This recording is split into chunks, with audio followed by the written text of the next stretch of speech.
to give the perspective of athletes. There's a couple of people here that I would like the committee to allow to speak. I have with me Sheila Thompson Johnson. We also know her as the wife of Representative Mike Johnson. She is a player, coach, athletic director. She began with Pitkin High School girls basketball. She went to the Louisiana College women's basketball team and won honors, I might say, to the level of an Olympic invitation, All-American. She was a Louisiana College head women's basketball coach, and she's was also the Louisiana College athletic director, winning honors at every level of her field. So I would appreciate if you all would hear her comments, and then afterward, Claston Bernard, also an athlete well recognized, will speak. If the two of you come up at the same time, and you can stay there. I'll stay, thank you. Yeah. Please identify yourself for the record, please. Mr. Chairman, I'm Sheila Thompson Johnson. As Senator Mizell said, I'm a former high school and college basketball player, junior high, high school, and collegiate coach at Louisiana College. Also a physical education teacher with a master's in physical education from LSU. Also former Louisiana College athletic director, also a mother and a grandmother. I appear before you today to voice my support for Senate Bill 156. My support is in no way intended to harm, to judge, or diminish anyone, but to voice my support for girls and young women athletes. I'm here to support a bill that would protect not just the institutions of women's sports, but also the dignity of girls and women in the state of Louisiana. And it would also preserve the fair and equal opportunities guaranteed to them by federal law in Title IX. I'm a product of Title IX.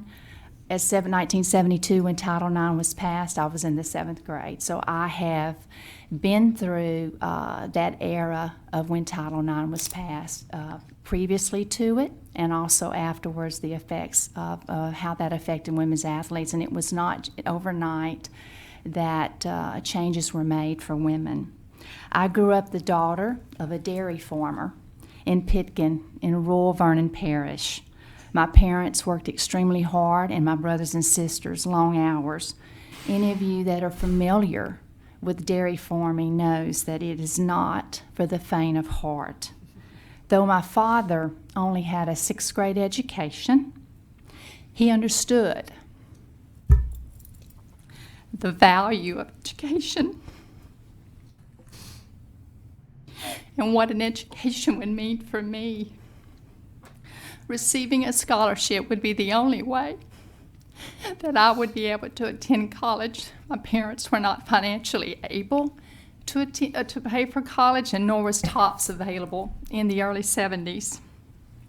Today, those scholarships that sent me and my sister to college, scholarships that were specifically set aside for women in athletics, are threatened by those who advocate to allow biological men to compete as women, despite men having clear and biological advantages over them.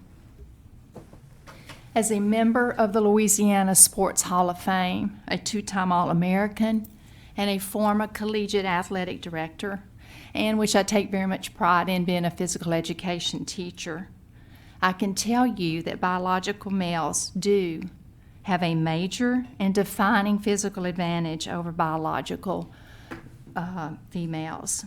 As a player and a coach, we would often practice against young men.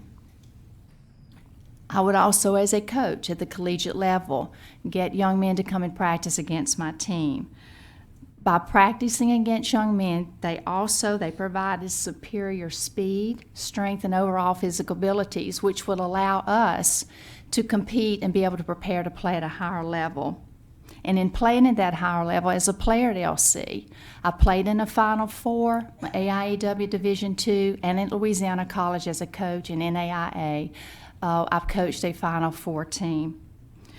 Through this experience, I have seen clearly that women cannot physically compete against a young man or a male.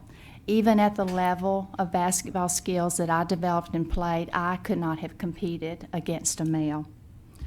I would like for you to consider the implications of just one young girl from a small rural town like me who is denied the opportunity to go to college or just to be on a team at a school because her place is given to a biological man.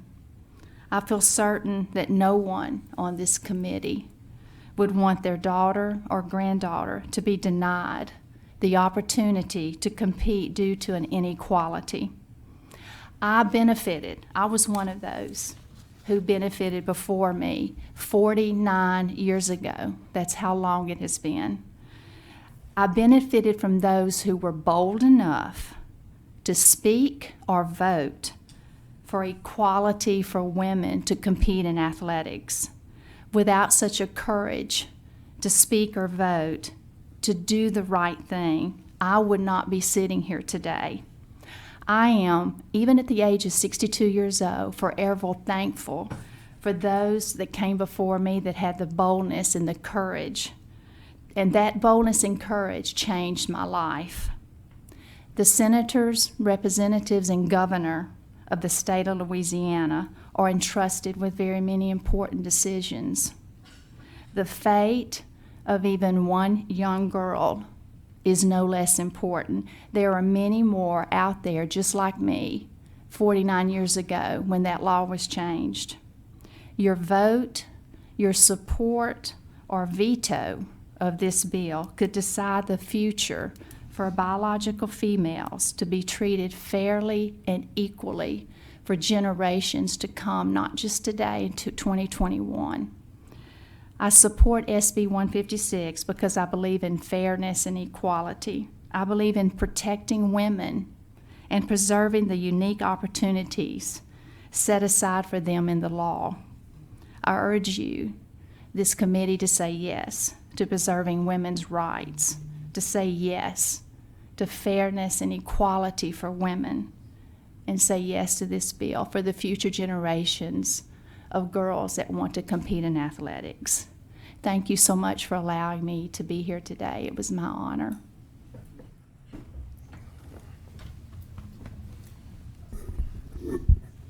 My name is Glasson Bernard. I'm an LSU graduate, four-time SEC champion, NCAA champion, two-time Olympian, Commonwealth Games gold medalist. And, I'm an author, I'm a business owner, and I'm a father of two girls.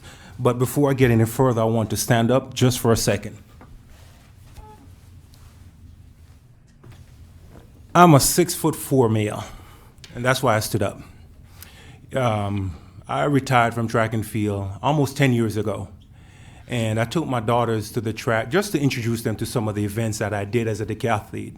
And they had the high jump bars up. And I said,